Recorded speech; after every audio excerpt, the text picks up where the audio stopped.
Olá, seja muito bem-vindo a mais uma entrevista Infomoney Brasil, a parceria do Infomoney com a plataforma de conteúdo Brasil, que vocês já acompanham semanalmente aqui na grade da Infomoney TV.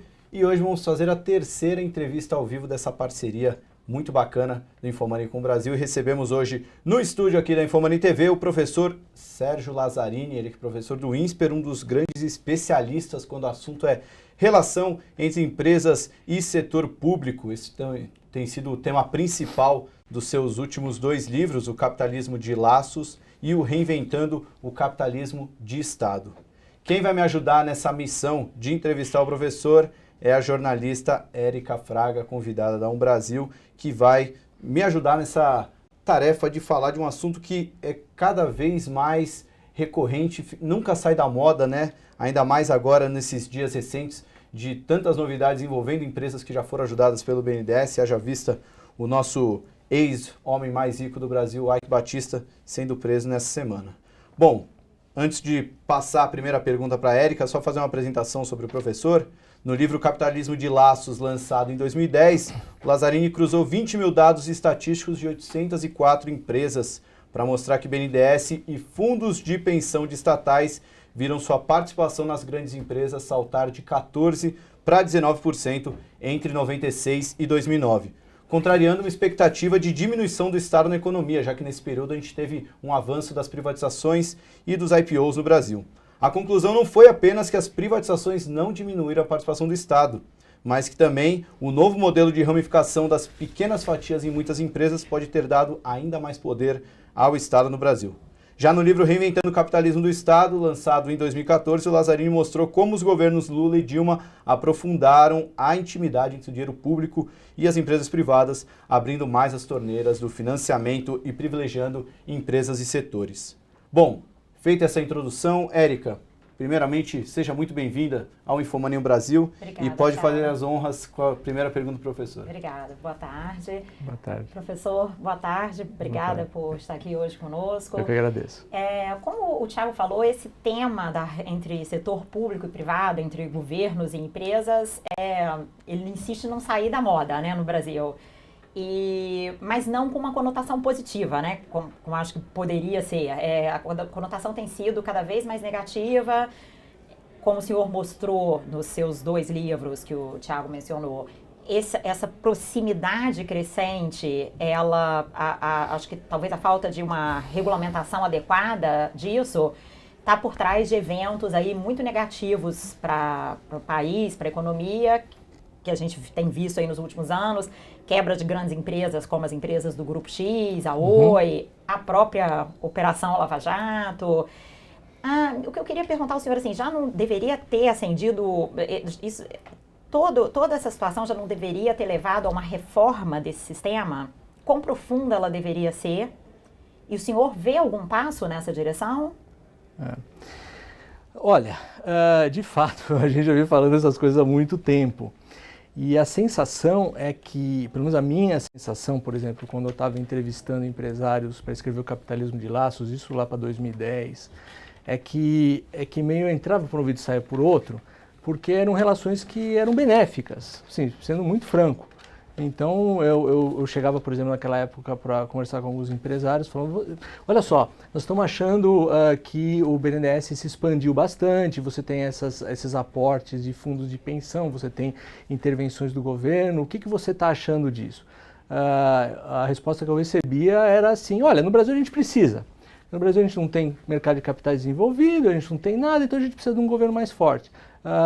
Aí eu falava, você não se preocupa com algumas disfunções que isso possa gerar? Sei lá, quem que é o eleito, quem não é? Algumas respostas que eu recebi eram assim, escuta, você quer que a gente seja igual aos Estados Unidos? Estados Unidos quebrou, você viu? Não, o livre mercado quebrou. Então era assim, basicamente. E a visão do governo era essa. Eu acho que, vamos dizer assim, eu acho que esse intervencionismo do governo ele vem de longa data, mas a crise realmente financeira de 2008, acabou dando um pretexto para dizer assim, olha, o nosso modelo é bom, né, comparado com os Estados Unidos ou qualquer coisa que seja. Então, acho que esse foi um dos principais coisas. E era um arranjo conveniente. O pessoal estava recebendo recursos, subsídios, estava bom, estava boa a vida. Né? Mas o que não se percebia possíveis consequências negativas e assim, por exemplo, o que a Lava Jato mostra dessa relação?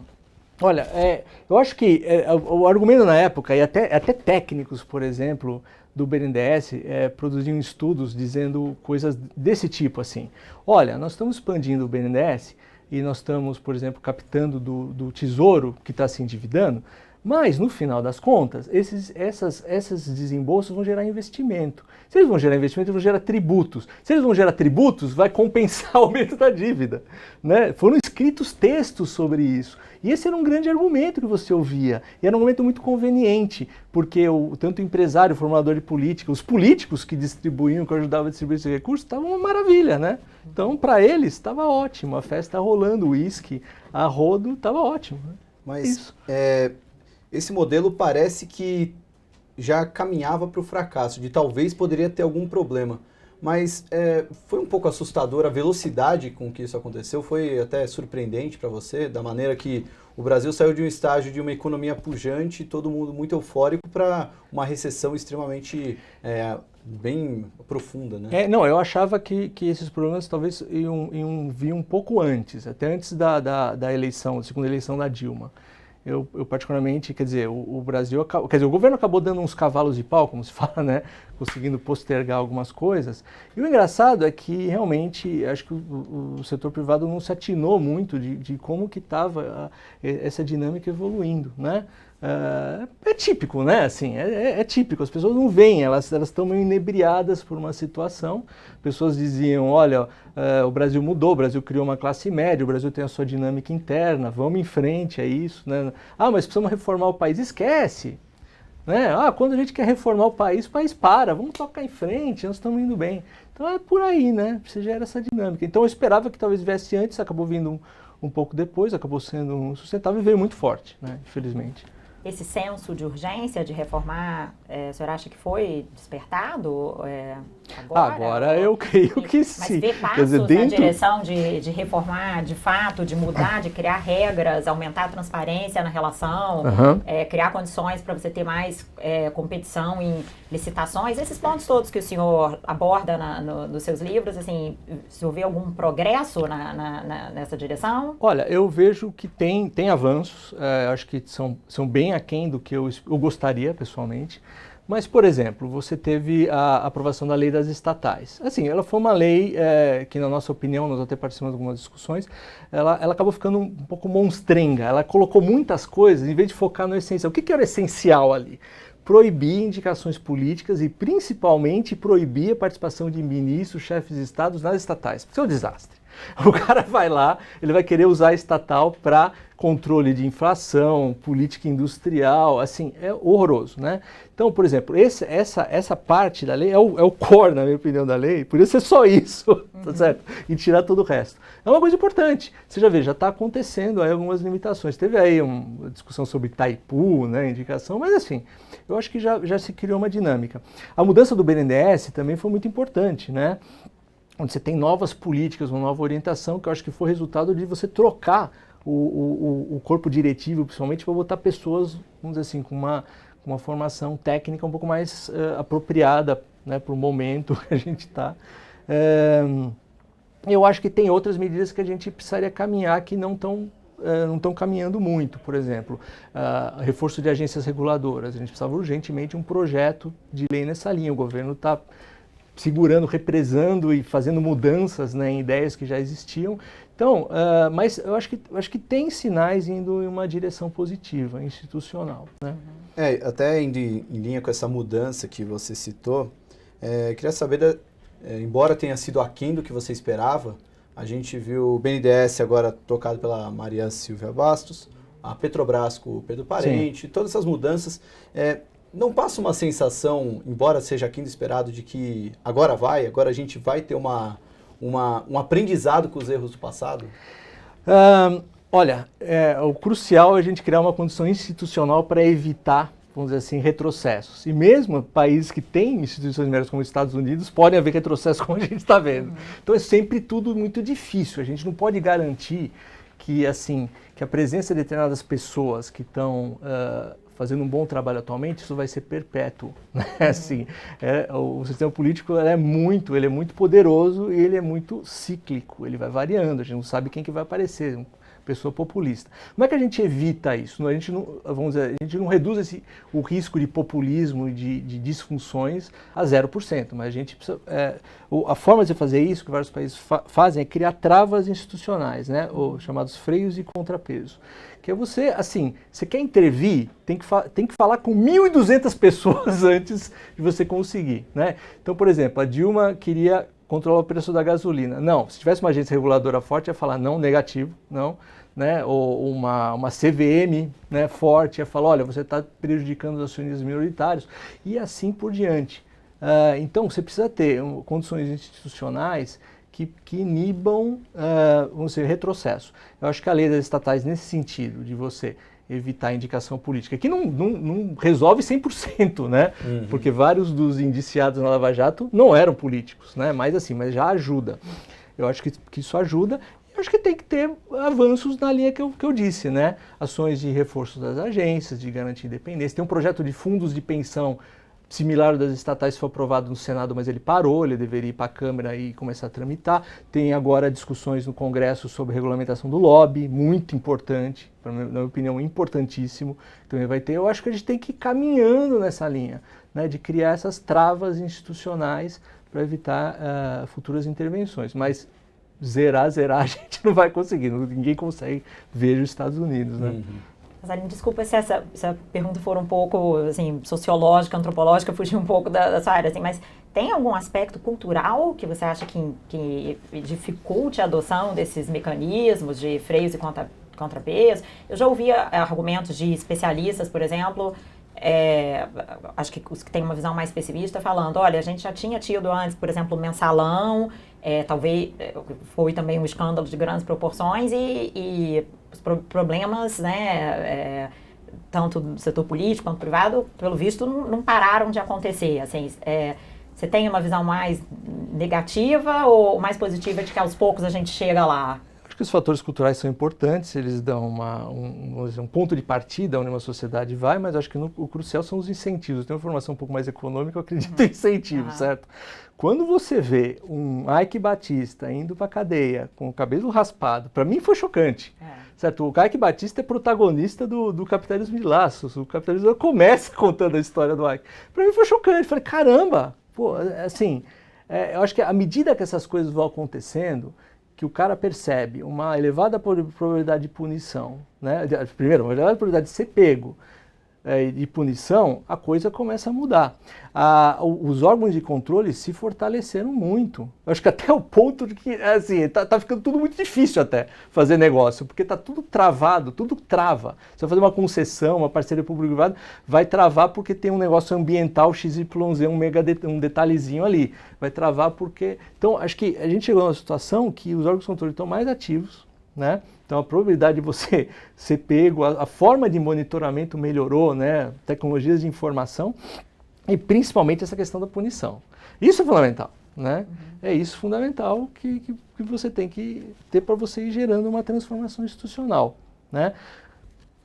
Professor, agora eu vou fazer minha última pergunta, não sei se a Érica vai ter uma última pergunta depois, mas você citou o Ike Batista e uma reflexão que a gente teve até aqui na redação é que ontem mesmo a gente, enquanto o Ike Batista estava sendo preso, saiu uma notícia na Bloomberg exaltando que 2017 deve ser o novo ano do Lehman, Jorge Paulo Lehman, de novas aquisições.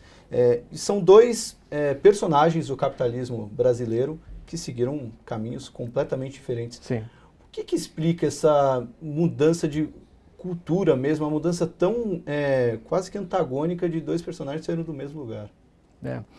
Olha, não significa que, por exemplo, a Ambev não tenha BNDES. Então, praticamente todas as empresas, elas de alguma forma, elas participaram desse sistema. Mas algumas empresas, alguns grupos diferentes de outros, realmente adotaram uma postura diferente. Ou seja, buscaram se internacionalizar, saíram um pouco numa dinâmica doméstica, política. Se você vê o Ike, ele começou numa estratégia de mercado privada. Então ele começou captando no mercado privado, mas de repente ele percebeu que existe né, os políticos em torno, ele percebeu que ele poderia diversificar o grupo dele a partir desses contatos, ele começa a falar que o BNDES é o melhor banco do mundo, né, então ficou uma dinâmica, tudo muito centrado numa dinâmica doméstica, né? E se criou o que eu expliquei lá no Capitalismo de Laço, um ciclo que é assim, o empresário sabe que tem benefícios, né, e você tem uma torneira aberta do governo que passa esses benefícios diversos, BNDES, fundos de pensão, concessões, e ele quer esses benefícios. O que ele vai fazer? Ele vai perguntar quem dá esses benefícios. Olha, o aparato público, as estatais, o BNDES. Quem controla esse pessoal? O governo. Mas no final das contas, quem controla o governo? O sistema político. Então eu me conectar com ele. Esse é o que a Lava Jato está revelando, né? Então, grupos se diferenciaram na sua estratégia. Teve grupos que mergulharam nesse ciclo, outros grupos não, né?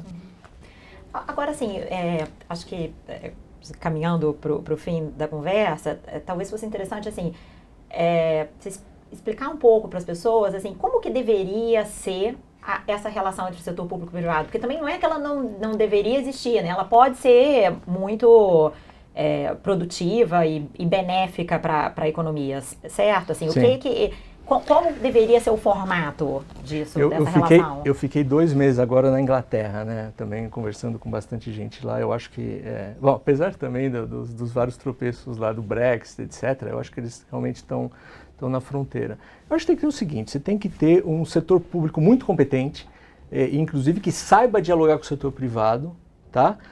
Mas com critérios. Então, por exemplo, eu vou abrir uma concessão ou uma parceria público-privada, ou vou fazer uma política industrial via BNDES, alguma coisa assim, eu tenho que ter pessoas que conheçam o mercado, né, ou seja, converse. Eu não posso ficar na minha salinha ali no governo sem a interação com o setor privado. Eu tenho que saber de business, né? Tenho que saber do que acontece.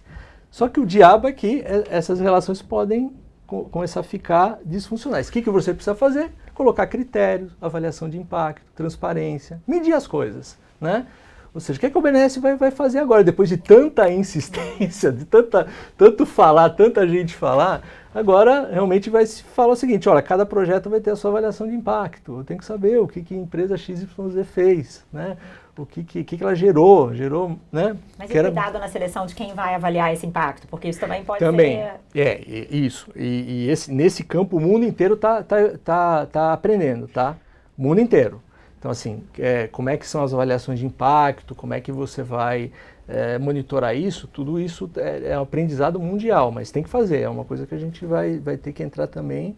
E é esse o processo, né? Ou seja, um setor público que dialogue, mas ao mesmo tempo coloque critérios e avaliações. Não dá para fugir disso, né? Bom, para finalizar, dá para ficar otimista com o Brasil a partir de agora? Você começa 2017 mais otimista que começou 2016, por exemplo? Sem dúvida, acho que tem sinais melhores, né?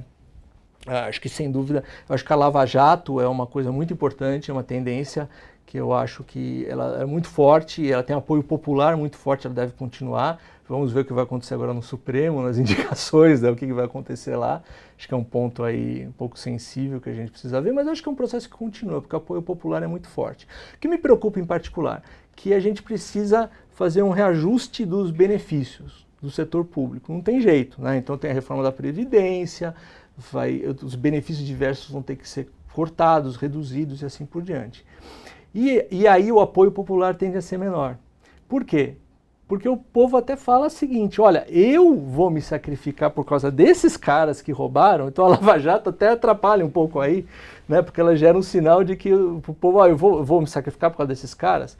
Então, idealmente, eu acho que a gente precisava ter agora um governo, idealmente, se vocês me permitirem sonhar um pouco, que fosse um pouco mais assim, isento, sem um histórico zero de corrupção, que chamasse meio para o sacrifício, que vai ter que ter um sacrifício. Então, eu acho que essa é a principal, vamos dizer assim, fragilidade do Brasil. Eu sinceramente não sei se a gente vai conseguir encampar essas reformas, dado essa sensação da população de estar sendo lesada há tanto tempo e agora vão essas mesmas pessoas pedir para fazer sacrifícios. Eu espero que lideranças consigam encampar, porque é necessário, né? E que a gente recomece num outro patamar. Tá certo, então. Professor, gostaria de agradecer a sua participação. Muito obrigado. Eu que agradeço, obrigado. Érica, obrigado pela ajuda na entrevista e que seja a primeira de muitas. Obrigada Obrigado. a vocês pelo convite. Legal. Obrigada, foi um prazer. Pessoal, espero que vocês tenham gostado da entrevista e continuem acompanhando o canal da Infomoney e também o canal da Brasil. Até mais!